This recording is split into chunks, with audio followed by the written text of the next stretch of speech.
Sathya. Everybody had gone out, and I was alone, and I was feeling a bit a bit lonely.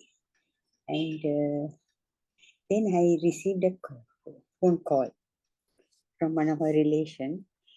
He's only 19 years old. He called me and told, Auntie, can I come to your place? I want to get your blessings. Because his birthday also was on the 23rd. And at his home, he gets the vibhuti and all. Vibhuti, inside the vibhuti, Uttaracham and all that materialized. And suddenly he told he wanted to come. And I didn't call anybody, invite, do anything. I didn't even plan anything. Just want to be with Swami and see what's happening. He came home, he got my blessings. I prepared some food and gave him. And I was so happy that Swami had come to my house like that. And we were talking sometimes, and then he left. Then I prepared some lunch for Swami, a simple lunch. Swami doesn't eat much. Prepared and prayed and did puja, everything. I put some food to the crow, and I was having a nice time with Swami. Then in the evening, my grandson came home and told, today my grandson is learning Carnatic music. So he told, my teacher wants me to come and sing some bhajan at her place. So I told, you better go. He told that he can't go, right? You also come. So I said, okay, I went with him. And there they wanted me to sing two bhajans. So I chose one Guru bhajan and Muruga, or Lord Muruga. And I sang Guru's bhajan. Then they told, you better sing for Rama. Well, somebody else is singing. So you better sing a bhajan for Rama. I said, okay. And I want to tell something. Long time ago, Swami came in my dream. I love singing bhajan. He came in my dream and took my bhajan book and turned the pages and asked me to sing Prema Mudita. And I sang that song that day. Because at center they don't allow, because it's a big, long bhajan. So I never got a chance singing in our center. So they said, okay, and I sang. I was so happy. I got a chance of singing that bhajan. And that day it went like that. And I was so happy. I know the Swami is always there, listening and taking care of us. He wants to make each and everyone happy. So I experienced that on Swami's birthday. Got a lot of prasad and everything. I was really happy. Yeah. Yes, thank you, sister. Thank you, sister, for sharing. Yes, Swami has says, Yes. this is another way, we share our feeling and our connections with Swami. In the Sathya Sai Vahini, page 142, Swami have said, one should gain wisdom through experience. So the experience is very important because the knowledge beyond the personal experience is fertile. So thank you, sister, in your way and how you connect with Swami on Sai 99. Right. Thank you, sister. Come, we continue again on these the same questions actually. Another sharing by we thought of another sharing is one brother said, in his own way, he thought, how to get deeper realizations in the fact that I am inherently a divine being and as everyone else in his own way, and he thought, it strengthened on our sadhana. Regards to like example like bhakti yoga. So bhakti yoga is the part of devotions, and he said that we should embark on bhakti yoga like namasmarana, chanting of 108 Namavali, or we have the chanting of 108 divine name of Sai Padam. This is another form of how you can easily and connect back to Swami. Subsequently, we have also need to embark on the Jana Yoga, the part of knowledge, something like today we have the satsang, and this is another way which we get deeper and with everyone in this spiritual journey. At the same time, reading or Swami literature like Jnana Vahini or Sathya Sai Vahini or Prema Vahini. There's so many Vahini.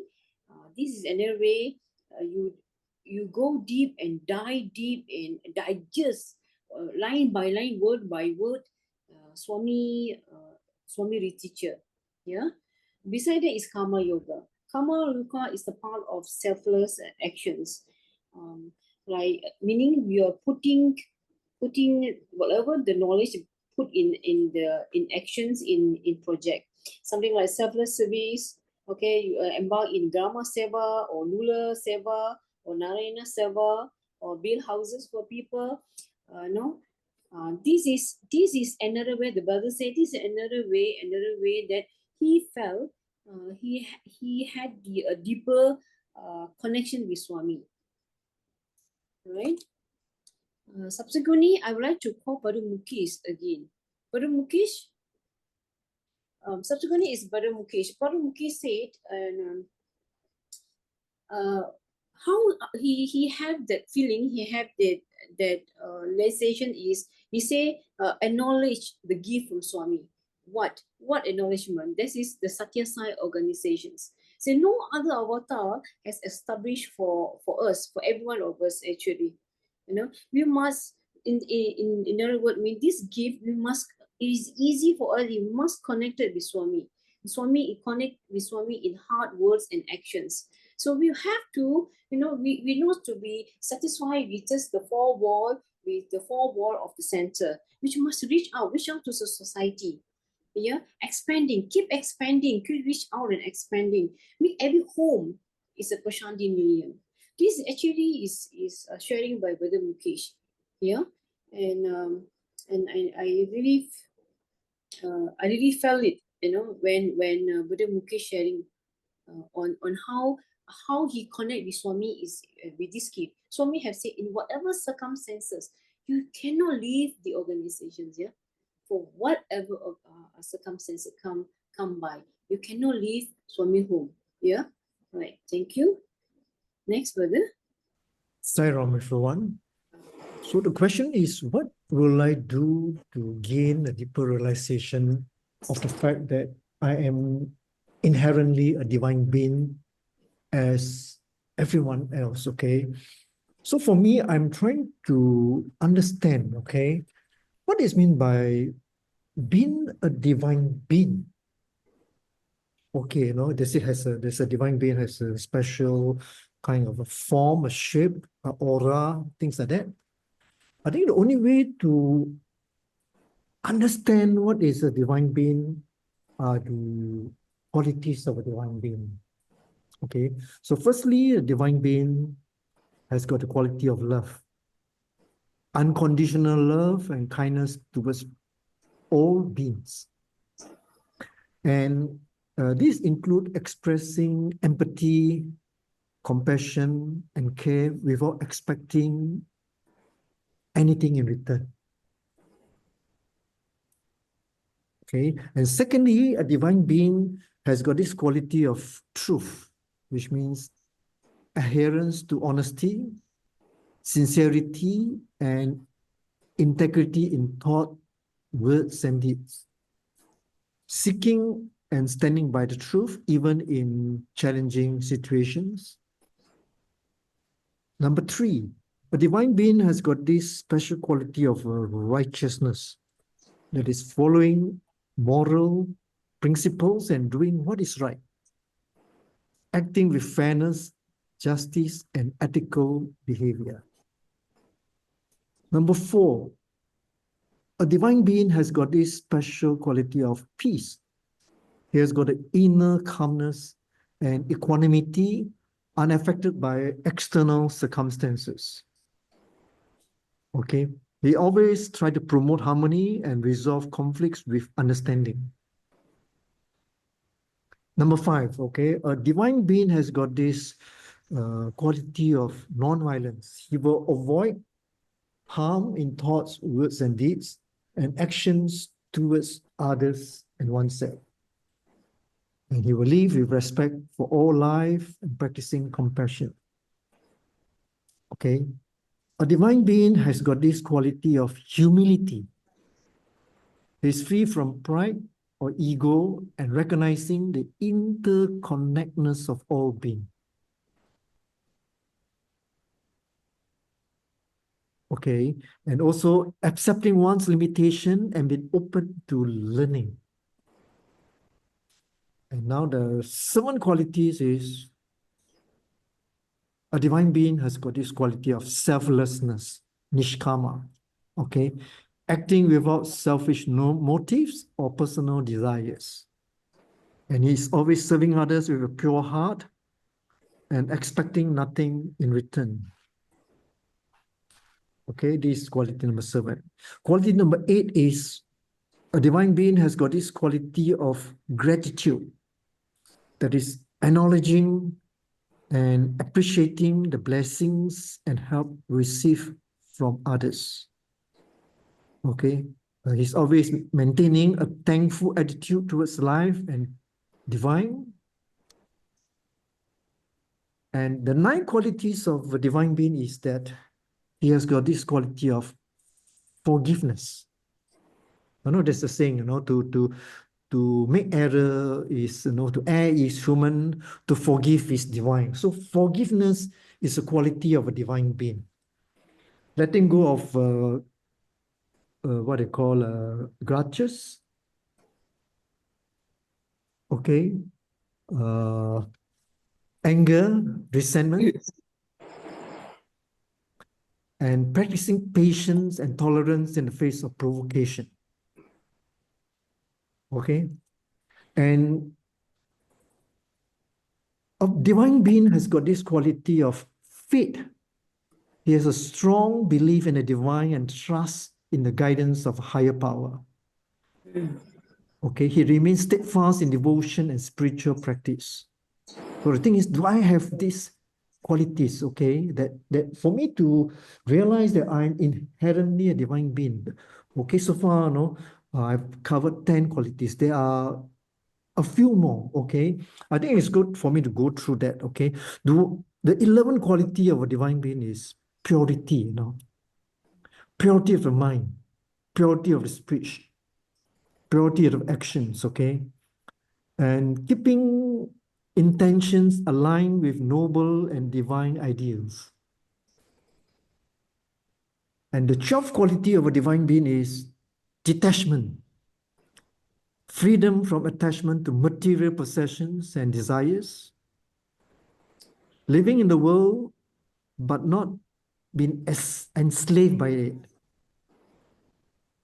Okay, and a divine being has got the number 13 qualities, that of discipline. If you look at Baba, Baba is example of discipline. Okay, maintaining self-control and dedication in spiritual and personal practices, being consistent and focused on personal and spiritual growth. Okay, so do I have this quality? And then the 14th quality of a divine being is wisdom. That is seeking knowledge of the self and the ultimate reality, applying discernment and understanding in life. And there's one more compassion, there's one more quality, the quality of compassion, karuna. A divine being has got this feeling and acting on the sufferings of others with a desire to elevate it. Okay, like in Chinese, we got this goddess called Goddess of Mercy, okay, Guan Xing Posa, which means she what they call always feel and act on the sufferings of others with a desire to elevate it, and practicing generosity and care for all living beings. And if I'm a divine being, I should also have this divine, the 16 quality of contentment, that is being satisfied and happy with what I have, living in the present moment without excessive desires. And yet there's another divine qualities of divine being is faithfulness, that is staying committed to one's duties, responsibilities, and relationships. and upholding loyalty and trustworthiness. And as a divine being, there is the 18th quality, that is service, okay?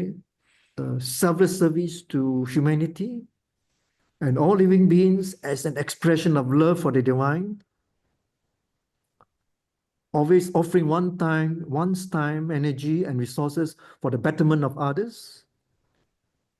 So far there are 18, okay? I think 18 is a divine number, okay? These 18 divine qualities reflect the essence of a spiritually evolved individual and are often cultivated through sincere effort, discipline, and devotion. Okay, practicing and embodying these virtues lead to personal transformation and inspire harmony in society. So the question is, what will I do to gain a deeper realization of the fact that I am inherently a divine being? I think first of all, I need to understand, these qualities. These 18 qualities are the qualities of a divine being. Billy, what is the source of that information? Artificial intelligence, ChatGPT. Yeah, but How does it sound? Does it sound logic? no, it sounds logical. No question about it. But how to? Yeah, okay. No, so all this. It's good. But 18. What does Swami say about this one? That's another thing also, right? Yeah, that's right. Okay, but I think to realize of the fact that I'm a divine being, I must know what are the qualities of divine being. Okay, so in fact, Swami said, okay, how to realize these qualities. Okay, with that, I'd like to show a video. What Swami said. Okay, and one of the qualities of a divine being is that he's always happy. Okay, let's watch this video. This video is titled, "Everyone should be happy and all countries should prosper."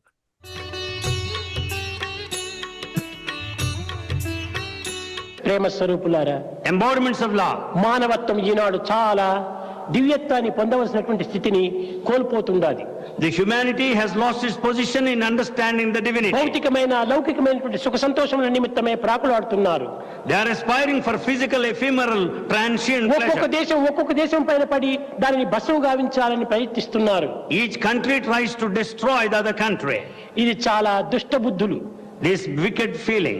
అన్ని దేశములు సుక్షేమంగా ఉంటుండాలి. All countries should prosper. లోక సమస్త సుఖినో భవంతు, అందరూ సుఖంగా ఉంటుండాలి. Everybody should be happy. అందరి సుఖాన్ని కోరినప్పుడే నీ సుఖం కూడా చేరుతుంది. If we aspire for happiness everyone, your happiness సుఖాన్ని మనం lies on కోరక తన సుఖమే తాను కావాలంటే తనకు ఏమాత్రము సుఖం లభ్యం కాదు. Without thinking so, if you want your own happiness, you can never acquire it. కనుక దివ్యాత్మ స్వరూపులారా, So embodiments of divine art, మానవులైనటువంటి వారు, the human beings, ఈ దేశ అసూయ ఆడంబరములకు అవకాశం అందించరాదు. should never give scope for this hatred, jealousy and pomp. ఈ అహంకారం అనేటువంటిది మానవుని అతపతనం చేస్తుంటుంది. The ego that will put man to ruin. ఈ ఒక అహంకారములకు ఏమాత్రం అవకాశమే లేదు. We should never give scope for this ego. ఈ అహంకారం కేవలం అజ్ఞానం యొక్క మొదటి లక్షణం. Ego is the sign of ignorance. దానికి ఇచ్చే రెండవ బ్రదరే ఈ యొక్క అసూయ. The second brother of this is jealousy. ఈ రెండూ చేరిన ఇంకా ఒకటి చీడ పురుగు, ఒకటి వేరు పురుగు. When these two are there, one is the pest, the other one is the insect. ఈ చీడ పురుగు వేరు పురుగు చేరితే చెట్టు శిథిలమైపోతుంది. The pest and insects kill the plant. కనుక ఈ రెండింటిని మాత్రం మనం అవకాశంగా ఇవ్వరాదు. We should not give scope for these two. పవిత్రమైనటువంటి మానవుని హృదయము పరమాత్మని పీఠంగా ఉంటుండాలి. The sacred heart is the very throne of the Lord. అటువంటి పరమాత్మని పీఠమైనటువంటి యొక్క హృదయం లోపల ఈ దుర్గుణములను మనం ప్రవేశపెడితే ఎవరికి నష్టము? నీకే నష్టం. When that sacred seat of the Lord should not give any scope for these bad ideas, you are going to lose. దుర్గుణములను మనం ప్రవేశపెట్టరాదు. We should never entertain bad feelings. దుర్భావములను మనం ఏమాత్రం కూడా భావించరాదు. We should not have any kind of bad thoughts. సత్యనిత్యమైనటువంటి యొక్క దివ్యత్వాన్ని మనం విస్మరించి, We should have absolute faith in the truth which is ప్రేమతత్వాన్ని permanent. అభివృద్ధి గావించుకొని We should develop love. అందరి యొక్క ఐక్యతను కూడా మనం ఆశించాలి. We should also expect unity, strive for ఈ it. కుల మత భేదములు అనేటువంటి దాన్ని కూలద్రోయండి. There should not be any differences based on caste అందరిది and ఒకే community. కులమే. There's only one caste. అదే మానవ కులము. That is the caste of humanity. అందరిది ఒకే భాషనే. All have only one అదే language. హృదయ భాష. The language of the heart. అందరిది ఒకే మతమే. There's only one religion. అదే దివ్యమైన మతము. That is the divine religion.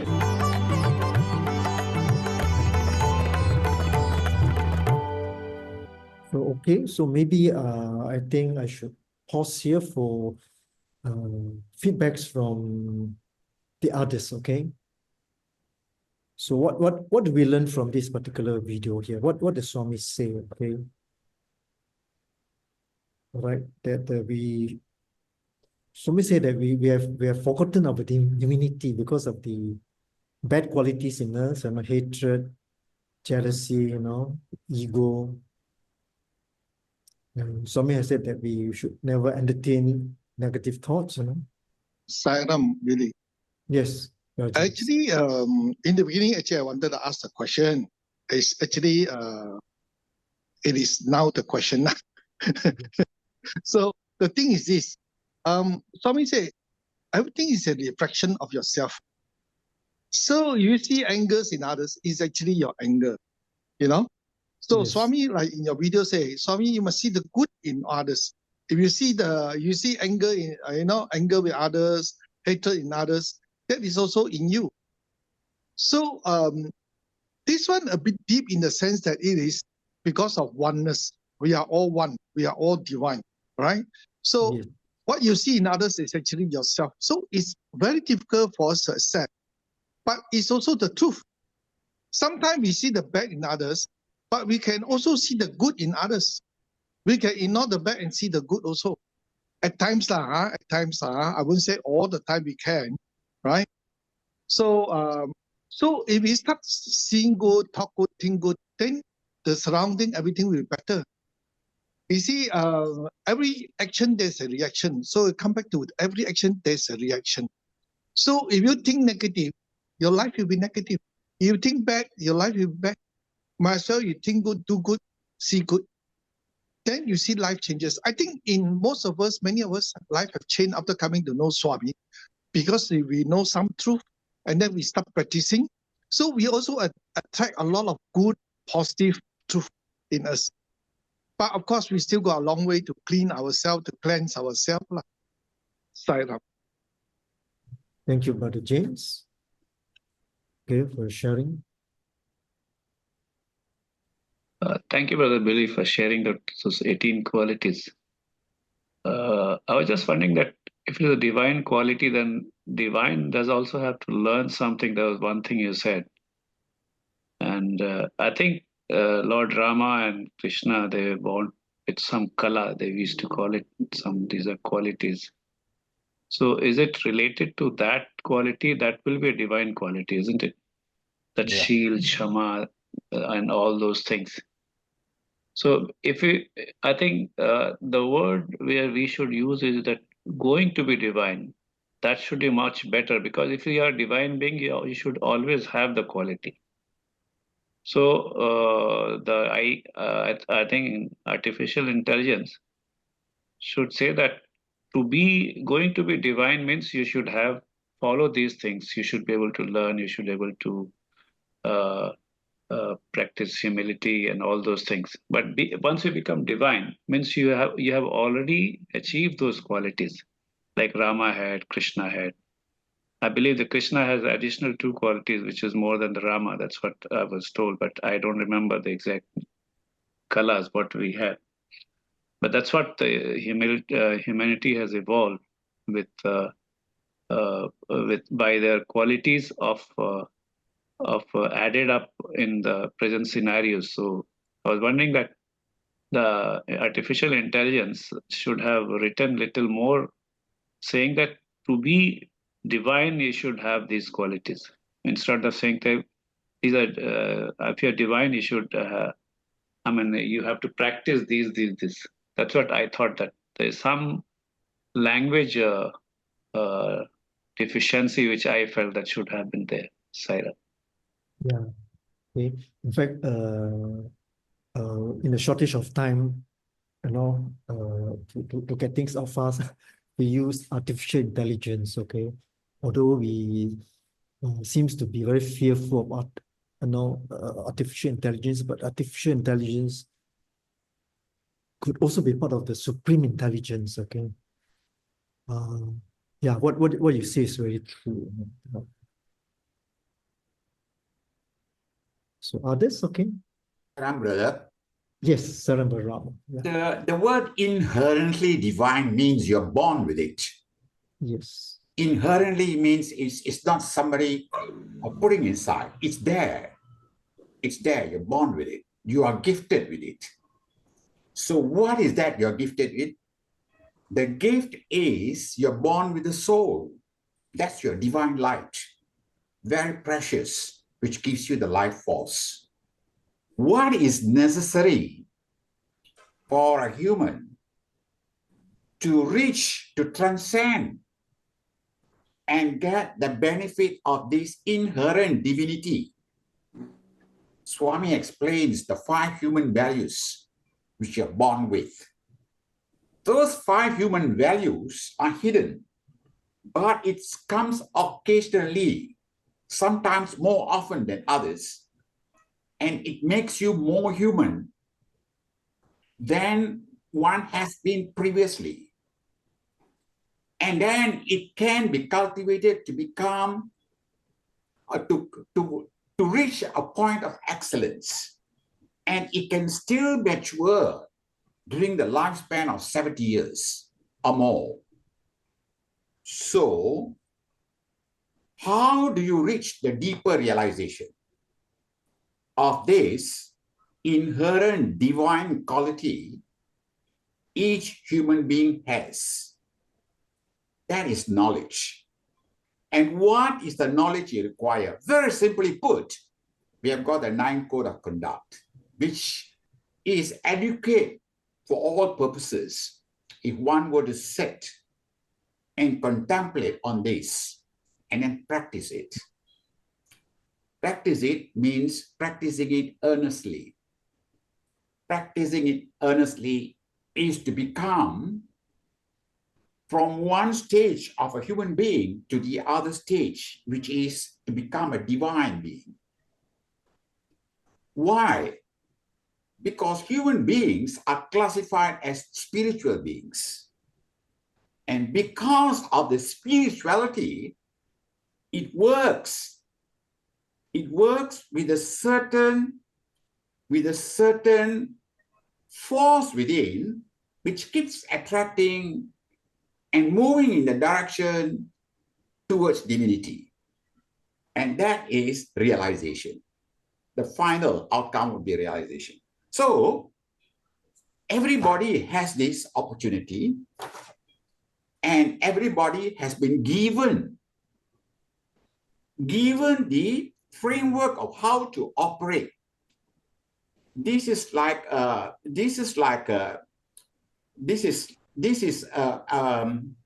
formula given in order to work on it with love and affection, because that is the powerful energy which can be mobilized within you in order to reach this height. So, how else can you expand this? You can expand this by associating with people who have that kind of a quality. You can do it by your own bhakti. You can go on reading. You can sing bhajans. You follow the 9 forms of worship. And Shirdi Baba calls it, it's supposed to be like you collecting the 9 stools of a man which the man has dropped. You collect it and you are supposed to use it. How are you going to use it? That is knowledge. You got to expand that. And what is the best way? The best way is to have a guru. And we have the guru. He has opened us, and there is a channel for us to move on slowly, using our self-discipline, using our interests, and then following this technique given by Swami, you will get the self-transformation towards that in order to gain a deeper realization of the fact that I am inherently divine. Divine being as everyone else. That everyone else is subjective. Everyone else means everybody is a spiritual being. Everyone has got the right direction to aspire to reach deeper realization. Why? Because it's inherently, they are gifted with this divine right, divine birth, that soul in them, which will always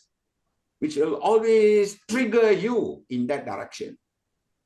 So I think apart from what you have very well explained from what you have researched from ChatGPT,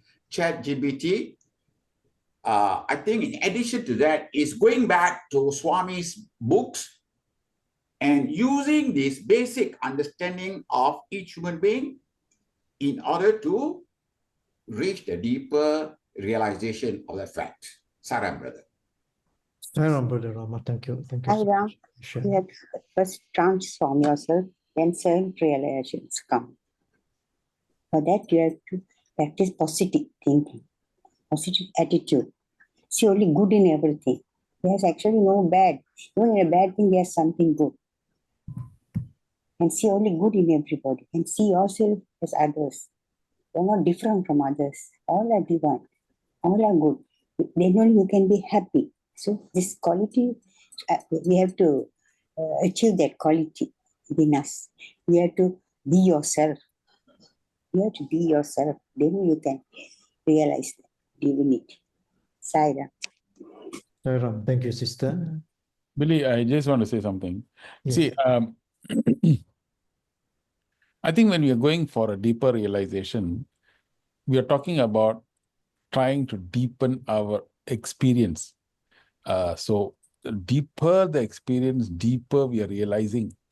So in order for us to go towards the deeper parts, we got to apply the Neti principle, So that means if we are now experiencing only physical level, that means physical experiences, mental experiences, intellectual experiences, we have to feel a sense of suffocation within the limits of all these three.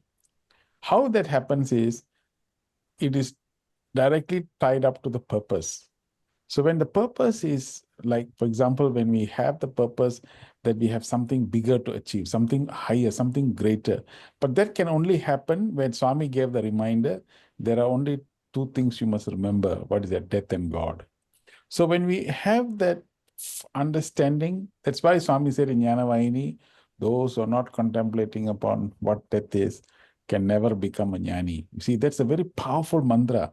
Those who are not contemplating upon what death is, you can never become a jnani. What does that mean? That means that life on this earth is only a short time, a short period. So in this short period, we're supposed to experience deeper things, more important things. But if the toys that is the senses are running after, and we are extremely happy about it, then we cannot aspire. That's why, is this enough? Is there something more to it, towards it? Is there something? That is why the Gayatri mantra is chanted for the purposes of increasing the Buddhi Shakti. So when the Buddhi Shakti comes to become sharper, discrimination will become higher. When discrimination is becoming higher, we will know what is real, what is not real. When we are dabbling with the unreal things, slowly the fascination of it will start leaving away. Then there is a deeper quest for us to want to go deeper. There must be something higher. There must be. We are driven to experience that. Once we are driven to experience that, we'll find that we have no other choice, but we have to moving towards this. In fact, most of the qualities that we have mentioned just now will be an outcome of the search, because as we are heading towards Atma, you find that naturally there will be a search for truth, we will be peaceful, we will be joyful. There's no necessity to actually search for those things. If you only have an inquisitiveness to know the Atma, and that all the other three levels of experiences are going to be finite, natural outcome of that is wisdom, natural outcome of that is love, natural outcome of that is unconditional love. All that will become natural.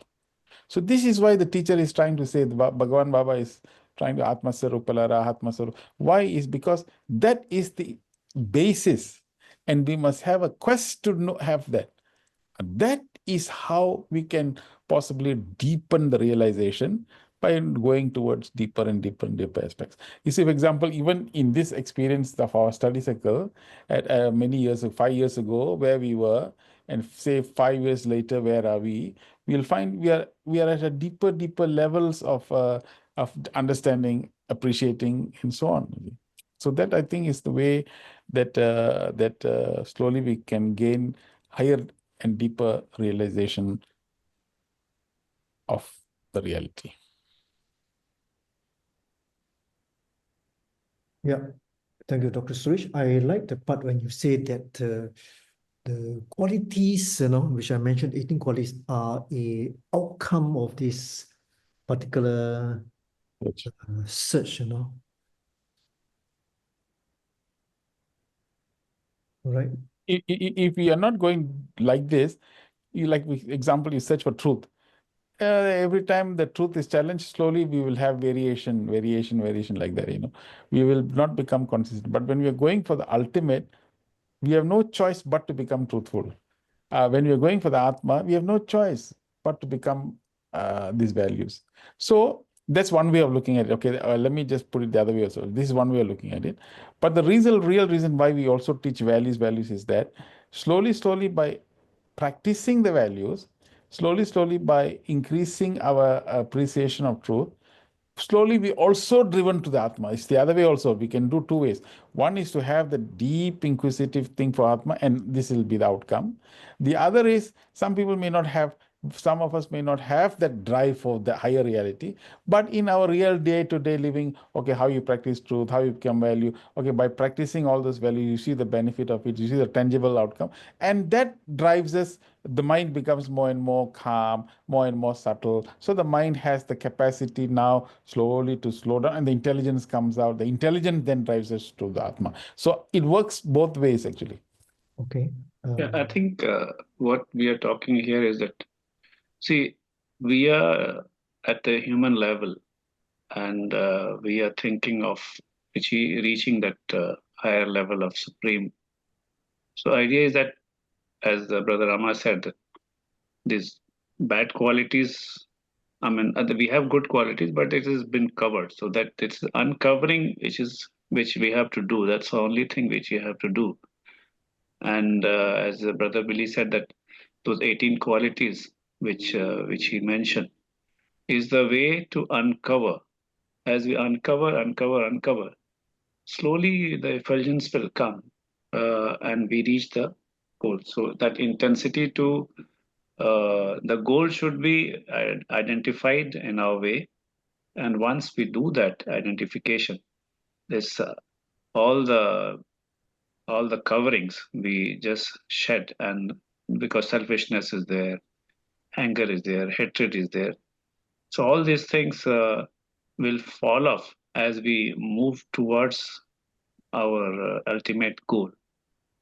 But the thing is that the journey is very arduous, and it takes a lot of time, because I believe that Lord Buddha has to take many births to come to this stage of nirvana in the last birth. So that is what I feel, that this is a journey, and the more and more we practice this purification, I think we should be able to lead a life which will take us to our goal. That's what I feel, that, and that is what we become, embodiment of divine being. Saira, that's what my thinking. Thank you, Brother Manoj. Sairam, brother, just to add on with what brother said just now, the enterprising efforts one devotee makes in order to get into deeper realization must be appreciated, because it's all through self-love. It's promoting that, and that's difficult, very challenging, but he does it with a love for towards reaching this goal because with love for the Guru, like Swami. And he endeavors a lifetime. Now, all these efforts which he does is being watched by Swami. And all these efforts which he's making earnestly, in tears sometimes, lots of difficulties, lots of challenges. And Swami sees it and gives him the most important push, which is grace. Without grace, the book says, you will not get self-realization. So what is that connecting link? Love. You must do it with love. And you must promote that love and continue with love in order to not expect grace, but grace will come because Swami is watching you and is always with you, wanting you to succeed because he has said that he personally will manage each and every individual. I had a difficult time trying to comprehend that because there are 7 billion people in this world. And he says each and every. So that's the divine power. That's the paramount power of Swami. This is the avatar. He can do it. So let's have faith and continue with this sadhana. Saram, brother. So thank you, Brother Rama.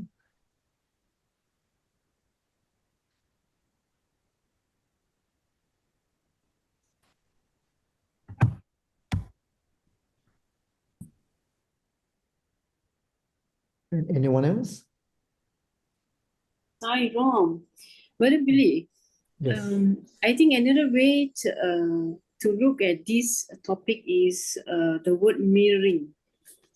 I think, no, if you put the divine qualities, the 18 qualities are divine qualities, and when you look at the mirror, the divine is in you is Swami, and you see the reflection Swami in you, that will give you self-check moment by moment. Where are you? And where do we stand at this point of time?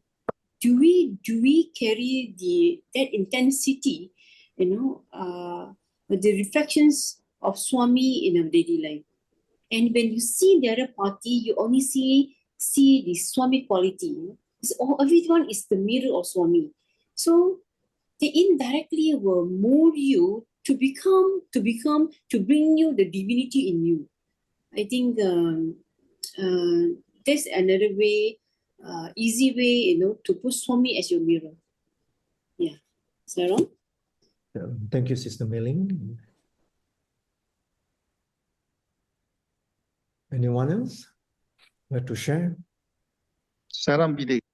Yes. I always think that if we can do this, always be humble, loving, helpful to others, and serve. Does this actually cover all of the things that you are saying? Because it's very simplified. And Swami said you don't have to learn everything. Just practice few of the principles, then it'll be okay.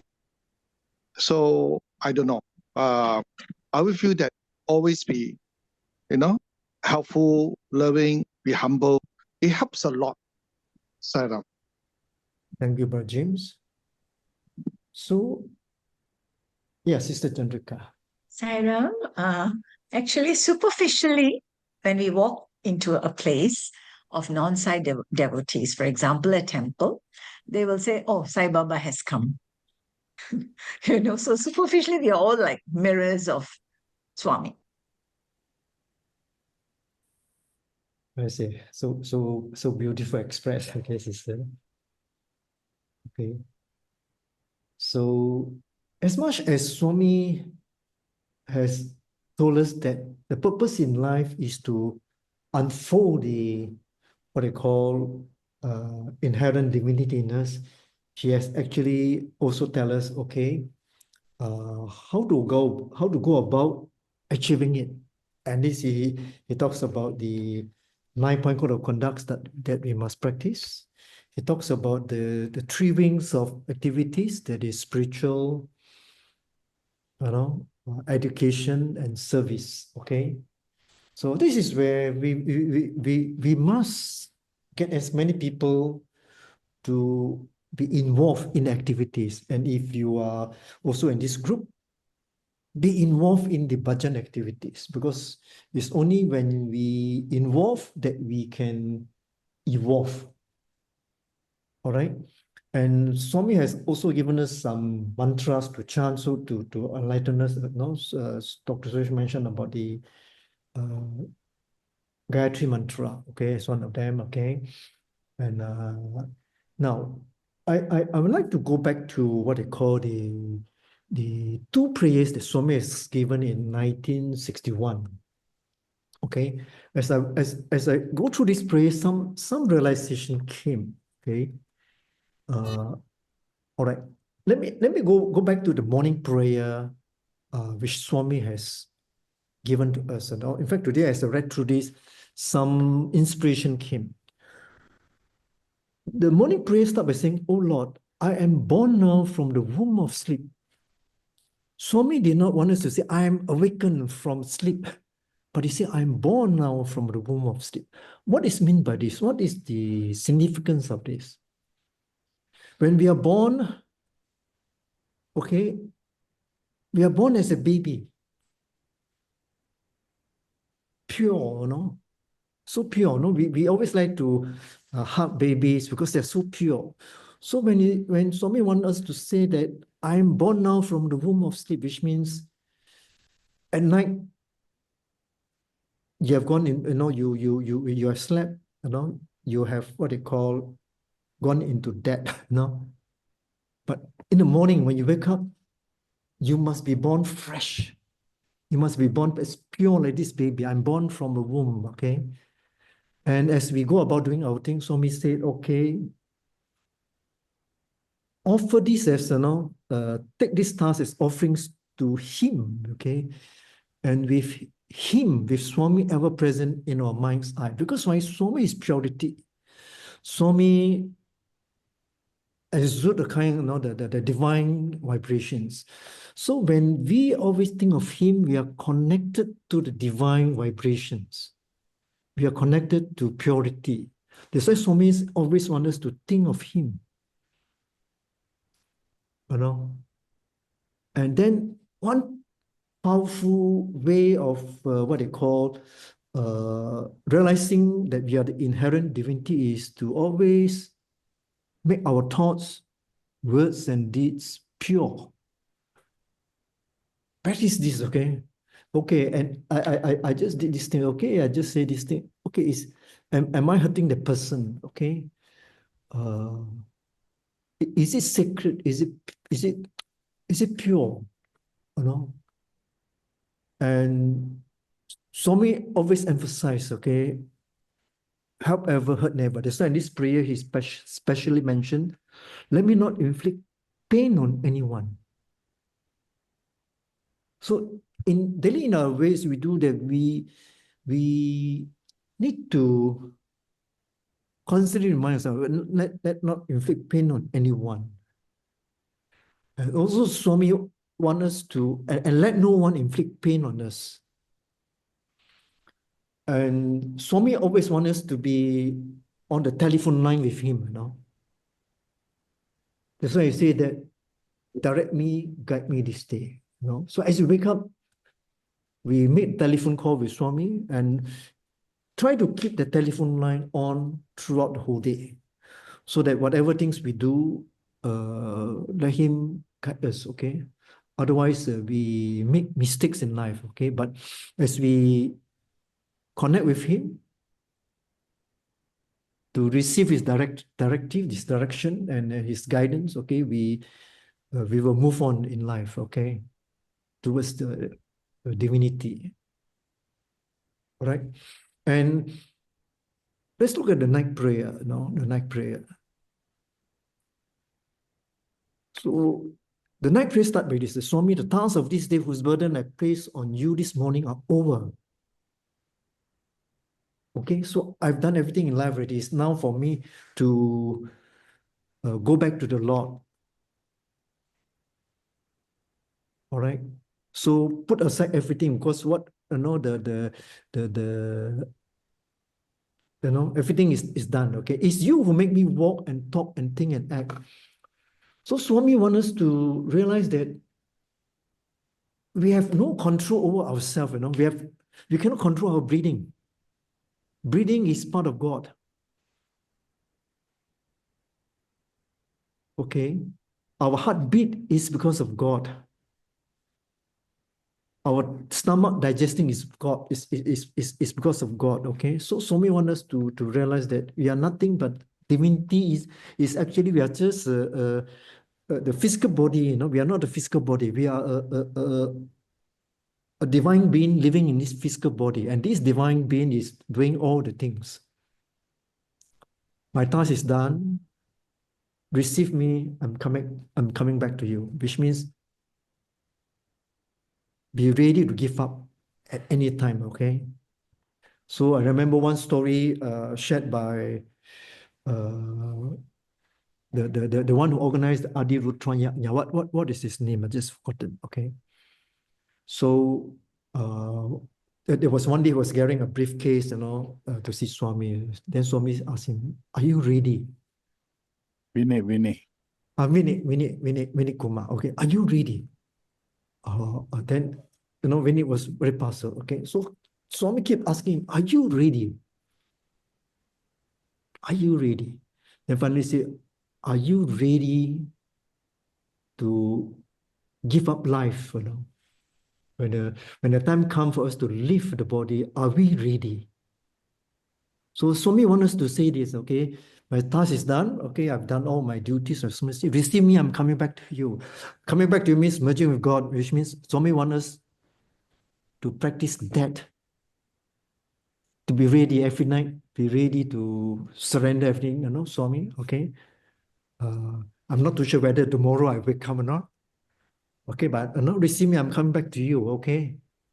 So if I ever come, if you still want me to carry on with life, make sure I'm born as a baby, pure, I must born every morning as a baby. I'm born, Somebody say somebody didn't say I'm wakened, okay? I'm born from the womb of sleep. So when we're born in the morning, we are so cute, because of purity in us that we exude. Everybody like us because we like baby because baby has got this purity. Okay, and any comment on this before we go to part 2 of this? The question 2. Sairam, Sarah, yes. I just want to share, Uncle. Yes. This prayer, morning prayer, night prayer, I've been following for more than 10 years now. What I do is morning when I wake up onwards, I start saying the prayer, before I brush my teeth or what, straight, I just say the prayer, and then what will I do? I'll go and have my shower and whatnot. During the shower, so Swami gives us an opportunity to actually chant the Gayatri Mantra, So I'll feel that I'm taking a bath, holy water, but I'll be chanting the mantra, not loudly, just chant in your heart.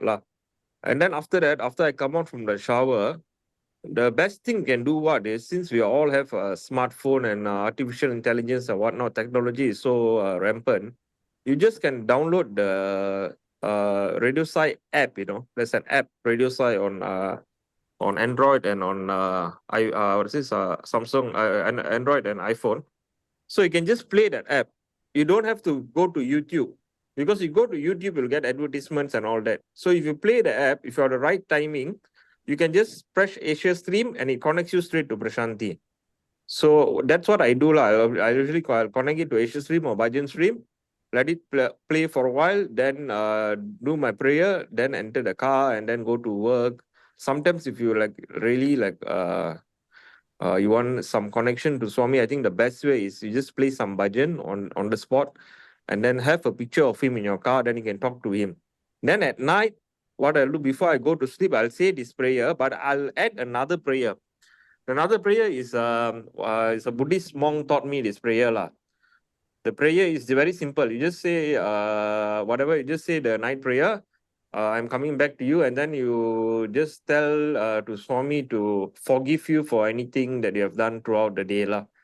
If you have hurt anyone or offended anyone, because you'll never know, throughout the day we meet a lot of people, our colleagues, and then you meet waiters and all this. So you must have I mean, there's a possibility you would have hurt someone or offend, So just ask forgiveness to Swami after the night prayer, and then go to sleep lah. That's all lah. It's very important to ask forgiveness lah. Yeah, that's all, Sarah. Yeah, thank you, Dinesh. Yeah. Yes, Brother Billy, I think the night prayer is very, very, very powerful because it says that my task is done, receive me. I'm coming back to you. Because mostly people have the fear of death. And I think these morning and evening prayers, if they're repeated, you're assuring your mind that I'm born and again I'm going to die. So these two prayers, I mean, really, what happens, it becomes a habit. And then once it becomes a habit, you never know when this is the last night or this will be the end of this present sojourn in this body. So I think this assurance is given that when I'm coming back to you, I want to be there or something like that. And that's how slowly the mind receives the information that, yes, this night may be the last, this night may not be the last, but at least you feel that there'll be a lot of peace and joy. Because once you have this feeling that the worries of the day, the worries of the past, of something will just melt away, because you always like to be in the peace and the happiness. And when you're retiring in the night, that happiness is coming. So these two prayers, I think if it is done daily, it will really give you the meaning of the life, that you're remembering the death. At the same time, that death is not a fearful thing. It is the most enjoyable thing, because you will be in the always peaceful and always close to Swami, which is your goal. Saira. You said another thing, Uncle. I think that is the biggest motivation for our life, because when you go for funeral, you go to the yesterday I went to the hospital just to meet someone. So I went to the hospital. I saw a lot of people like old age, some very young, lying down on the bed and all this. So when you see old age, sickness, and then you go like you see that as well. These three things are the biggest motivation, that life is not life is for divine sake, it's for divinity, it's not that life is for chasing material wealth, climbing the corporate ladder, earning more money, buying a BMW, that is not about life. Because the most of the people in society nowadays, they judge a person on what they have, sadly lah. If they drive a big car, if they're working as a lawyer or doctor, society thinks they are great. But actually the life, Swami did not say all this, Swami said that your life is given to you is because of your past, how many births, punya, all your good karma has led you for a human birth. That's why I've given you a human birth, which is very, very rare. And the only purpose of the human birth is for you to realize divinity and for you to realize that you are God throughout the human birth. So we must not get entangled in the materialistic world as well. But nowadays I see a lot people, I don't know why, this trend is going on. If you are doing well in life, you are rich, that means you are well respected and all that. Not to go far, if you look at Ananda Krishnan, who passed away, his wealth is going to go for, he wrote it for all the charity, because I know his son very well. I was in the forest in Thailand with the son practicing meditation. So yeah, even a billionaire, 5 billion USD, now the son also can't take the money. He doesn't take any money. He's a monk. He's a begging monk for a fact. So he won't take that money. So the most of the money is going to go for charity lah. So that's the purpose of human birth. Like, if we do not fulfill this purpose of human birth, and then we suddenly die in a sudden death or whatever, we have to be born again, you know. So it's a waste. I don't know whether until you understand or not. I mean, a deeper level or significance of the human birth. Yeah, thanks, Brother Dinesh. What you say is very true, okay? Sairam, really. Yep. Just to add one more thing for those who are especially meditators. I mean, since the prayer was given to us 24 years ago, we have been practicing. Even after the night prayer, surprisingly, even after the prayer, maybe it does have a little bit of effect.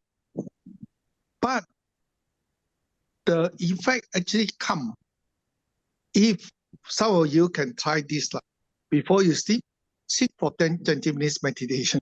You can see after the prayer, you sit for meditation, there's still a lot of thoughts.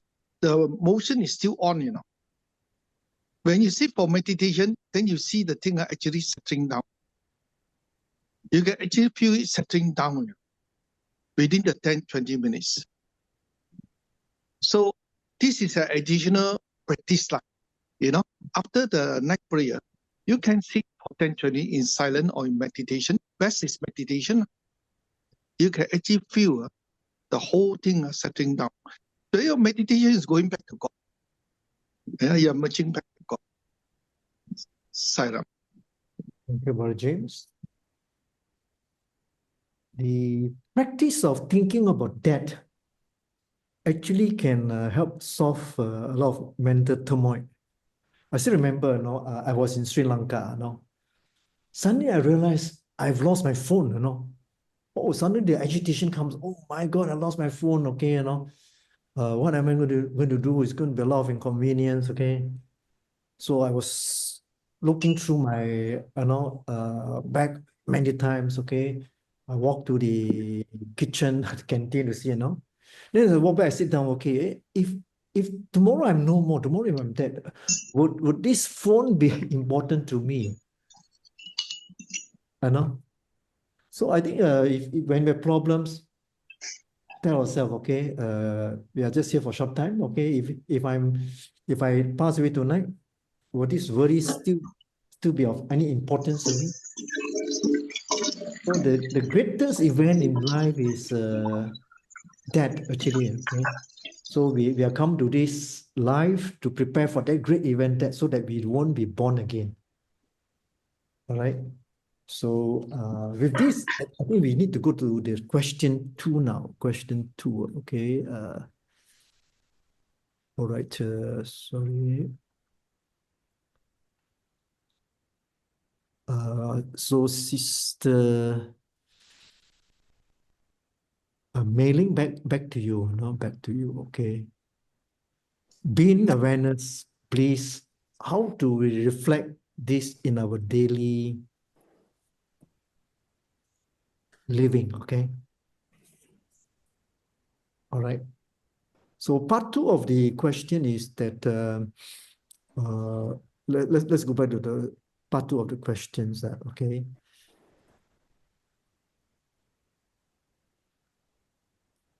Being awareness bliss. How do we reflect this in our daily living? All right. So let's try to understand what is meant by being awareness bliss. So this is perhaps mentioned in the word Satchit Ananda. Okay.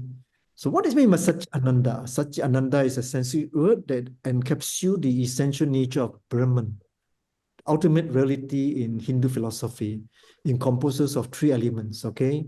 Sat, this translates to truth, absolute being. It signifies that which is external, eternal, unchanging, and exists beyond time and space. Chit, meaning consciousness, awareness. Chit represents the pure, limitless consciousness that is self-revealing and illuminates all experiences. And Ananda translates as bliss or joy. Ananda denotes the profound inherent bliss that arise from the realization of one's own truth. Okay. So the question asked is, okay, how do we reflect this in our daily living? Okay, how do we reflect this? Okay.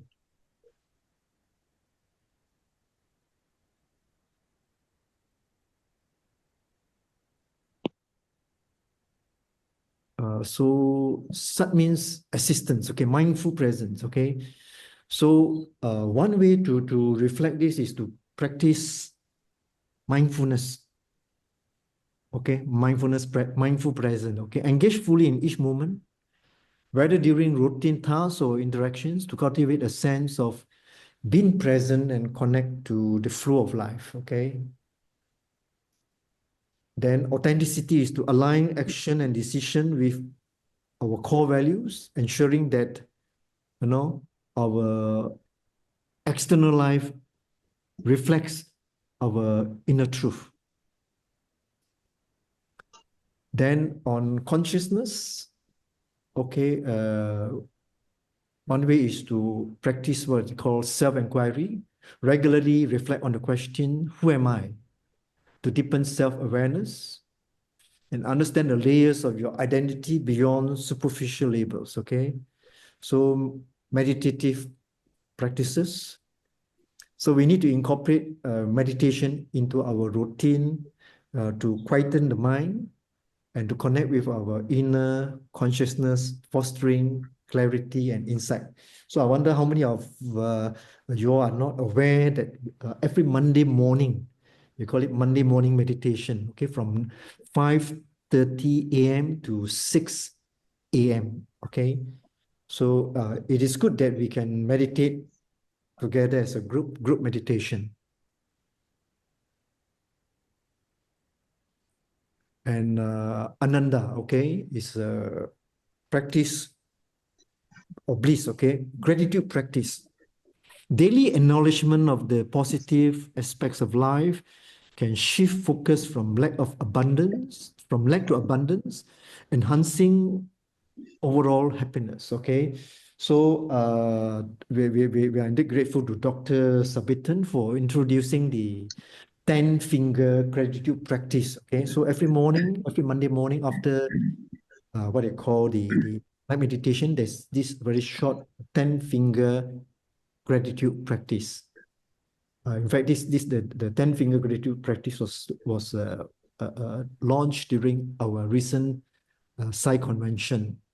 Okay, in fact, we also have got the soundtrack for that. Okay, you can visit our YouTube channel to what they call listen to the practice on gratitude. Okay, and of course selfless service. To be engaged in selfless service is to be engaged in acts of kindness without expectation, and this will help to cultivate joy and connect us to the collective well-being. Okay.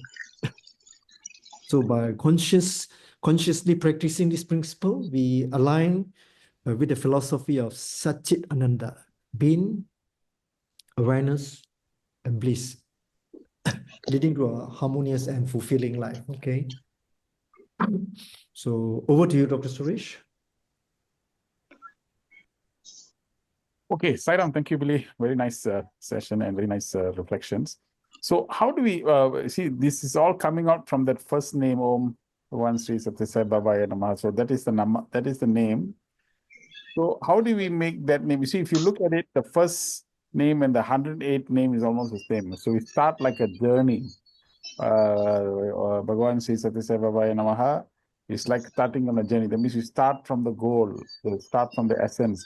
And then when you travel throughout the 108 names, it looks like different attributes and different qualities that is necessary for this journey to make. And finally, when we reach back to the final name, it's the same as the first name. So we started with a name, we finish up with that name as well. So we start with him and we will finish up with him as well. So this is what the whole reflection will be, that we are in this world, we have to go through all our experiences, We have to go through all the interactions in the world, all of it, but finally we have to come back to him as well. So in order to see his presence in everything that we do, and in every interaction that we do, is why we chant these names. So the very name itself, you see, Om, Bhagavan, if each letter you take that letter, it has got very deep, profound meaning, you see.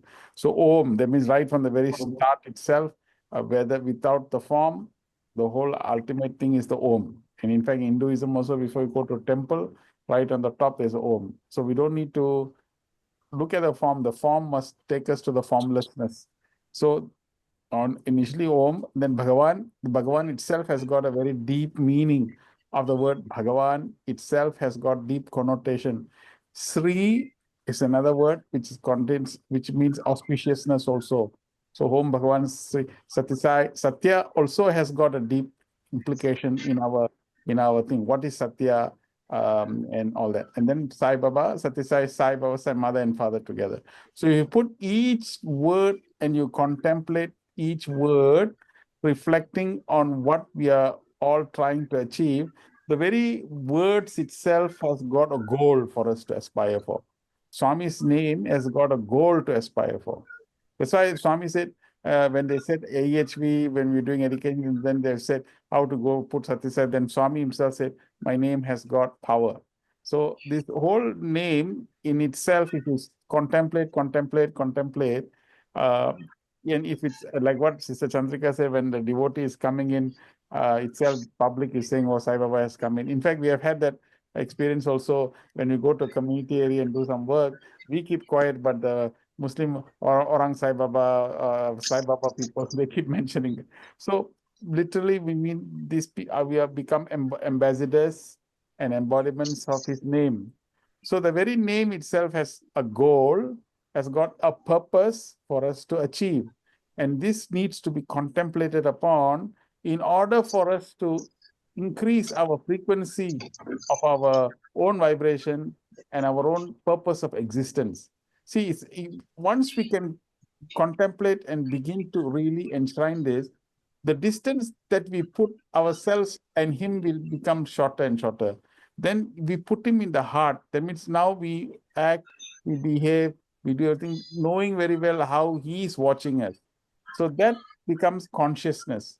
So when the consciousness has become so much higher, then you will find that the intensity of our presence will become good. Our foresightedness will become better. Our reflective actions will become much better. This is what it is. So we need to really contemplate on this word. Sri means auspicious. How auspicious? He's saying Om Sri Bhagavan. Okay, Sri is the word. So now for us in our life, okay, am I aspiring for Sri? Basic auspiciousness. Am I auspicious? Auspicious means wherever I go, I can feel a sanctity. I can feel a serenity. Our presence itself, wherever we are in our surrounding, is that auspicious. So if you feel that, once we start feeling that, then our legs won't walk to different places, our tongue will not. So we'll become very conscious of our organs, we'll become very conscious of our senses, and they will not run away from to different places. Like that, we have to integrate these words into our personality every time. And finally, at the end of the day, we finally come to Namaha, not this, not that. It's neti. While Bhagavan gives us, we must now come to a total surrender to Bhagavan. The Namaha means not I will not do anything for myself. It's only for you. So that Namaha becomes an added thing, that we are negating the I and the my, which is really the source of all the misery and problems in the world. If the I and the my is reduced, then we have no more problems. So you see, in the name itself is the purpose, is the methodology of reaching the purpose, and achieving the experience of that bliss. I think this is what the power of the name is. So that is how to contemplate. That's how to contemplate on the name, and making sure that we imbibe these values as we progress. So like that, this is the first name. So I hope the next round, when we are the next group, do it like this, in this way, and then put the thing fitting into the name itself. Like now, all that you have said now, all the four bliss, Ananda, all can be now inserted into these names. Then you will find more, it'll become more, more contemplative and deeper, the experience will become much deeper. Okay, so so you reach the last part. Till we meet again. Very nice presentation, very good. Thank you, Brother Billy, Milling, everybody else. And next round, we will continue with the second group. Group 2, we'll go to group 2 like that. We go group 3, group 4, and then come back again to group 1 for number 5. Okay. Thank Okay. you. Bye now. Thank you.